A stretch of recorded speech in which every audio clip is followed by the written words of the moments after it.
এত কষ্ট করে আমি আমার ক্যারিয়ারটা তৈরি করেছি, সেটা যাই হোক, খুব মানে বড় কিছু না বা খুব ছোট কিছু না, বাট একটা জার্নি আমার তো আছে, তাই না? আমি এটাকে এনজয় করতে চাই এবং এটাকে নিয়েই আমি চলতে চাই যতদিন বেঁচে থাকি। কেমন আছেন? ভালো। তুমি কেমন আছো? আমি খুব ভালো আছি।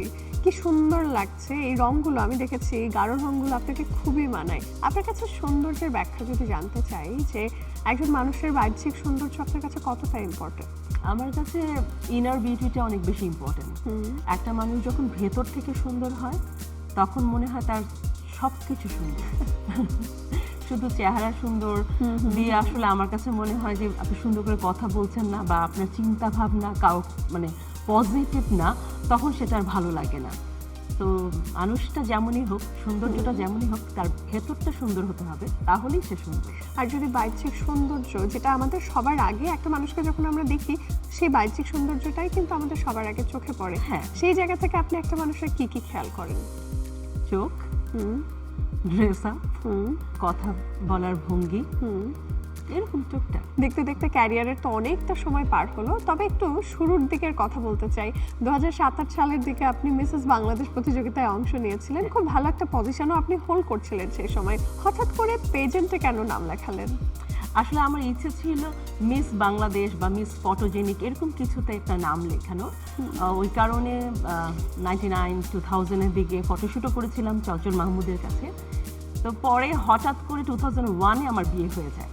আচ্ছা, যেহেতু আমি ম্যারিড, তখন আমি আর ওই কোনো ফটোশ্যুট বা ওই ধরনের কোনো প্রতিযোগিতায় নাম লিখাতে পারিনি, তা আমি অফ হয়ে যাই।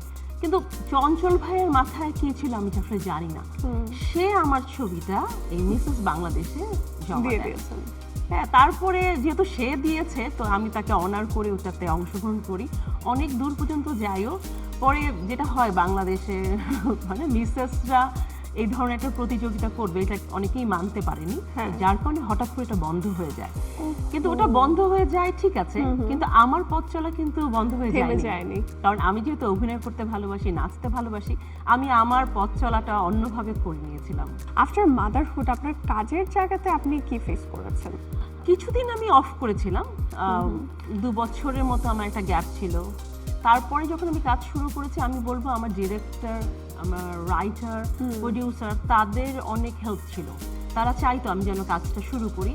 আমিও ভয় পাচ্ছিলাম আবার শুরু করব কি করব না, পারবো, মানে হয় না যে বাচ্চা রেখে আমার কেমন লাগবে। পরে শুরু করার পরে দেখলাম যে না, আসলে এটা আমার জায়গা, আমি কেন ছেড়ে দিব? কারণ কিছুদিন পরেই তো আমার মেয়ে বড় হয়ে যাবে, ও স্কুল লাইফ, লাইফ হবে, বিজি হয়ে যাবে, তখন আমি কিন্তু লোনলি হয়ে যাব। কারণ এত কষ্ট করে আমি আমার ক্যারিয়ারটা তৈরি করেছি, সেটা যাই হোক, খুব মানে বড় কিছু না বা খুব ছোট কিছু না, বাট একটা জার্নি আমার তো আছে, তাই না? আমি এটাকে এনজয় করতে চাই এবং এটাকে নিয়েই আমি চলতে চাই যতদিন বেঁচে থাকবো। আপনি নাচ করছেন ছোটবেলা থেকে, এবং আমরা এখানে আসার আগে যখন মেকআপ রুমে একসাথে গল্প করছিলাম, আপনি বলছিলেন যারা নাচ করে তারা ছোট থেকেই নিজের সাজ পরিচর্যা সবকিছু নিয়ে বলতে গেলে স্বয়ংসম্পূর্ণ থাকে।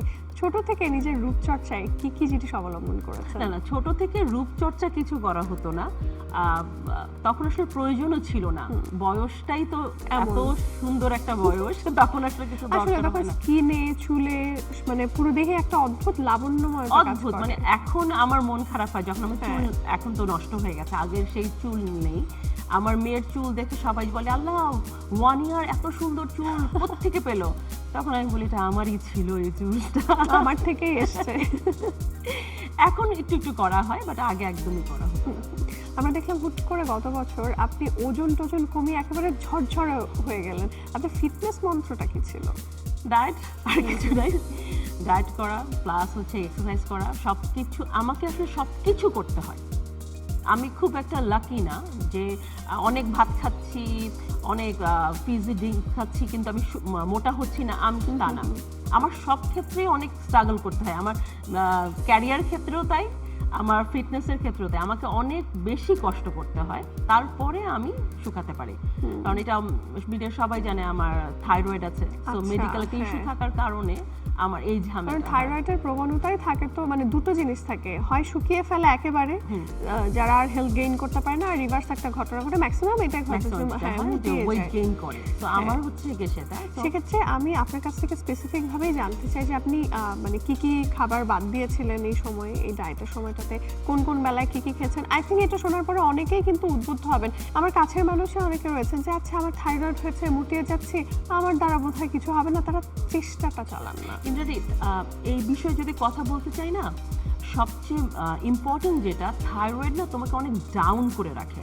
ও সকালবেলাটা তোমার অনেক লেজি লাগবে, উঠতে ইচ্ছা করে না, কিছু করতে ইচ্ছা করে না, এবং এত মুড সুইং হয় না, এত মুড সুইং আমি তোকে বলতে পারবো না।